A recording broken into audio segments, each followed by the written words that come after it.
You're lying in bed, the lights are off, and suddenly your brain starts talking. Not just thinking, talking, replaying that one awkward moment from today, rewriting a text you already sent, imagining conversations that will probably never even happen. And the strange part is none of this felt important during the day. So why does your mind wait until night to question everything? Here's something most people don't realize. Your brain doesn't become more dramatic at night. It just becomes uninterrupted. During the day, your mind is busy surviving. You're replying to messages, scrolling, working, talking, moving. There's always noise, always something pulling your attention away. But at night, all of that disappears. No notifications, no conversations, no distractions, just you and your thoughts. And when your brain finally gets that silence, it doesn't relax. It unloads. Think about it like this. Your mind is like a browser with 50 tabs open all day. You don't notice them because you're switching between them quickly.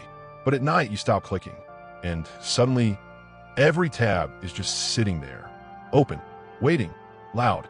That's when your brain starts saying, hey, we never finished thinking about this. Hey, what did that person mean earlier? Hey, what if something goes wrong tomorrow? And now you're stuck. But here's where it gets deeper. At night, your brain also loses something very important, a sense of control. During the day, you feel like you're doing something. Even small things like replying to a message or watching a video give your brain the feeling of progress. At night, you're doing nothing.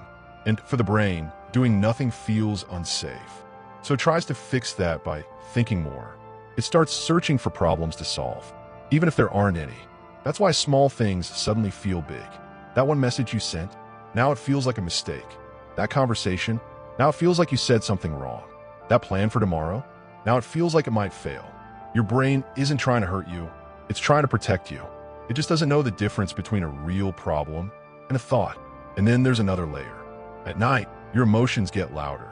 Not because your life suddenly changed, but because your guard is down.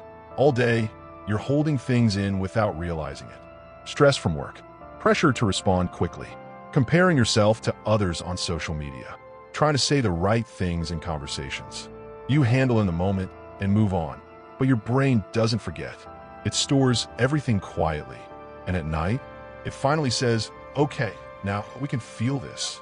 That's why you might suddenly feel anxious or regretful or even a little sad without knowing exactly why. It's not random. It's delayed, like your mind is catching up with your life. And if you've ever noticed, the thoughts you have at night are rarely kind. They don't say, you did okay today. They say, you could have done better. Why did you say that? What if things don't work out? That's because your brain is wired to look for problems, not peace. It's always scanning for what could go wrong.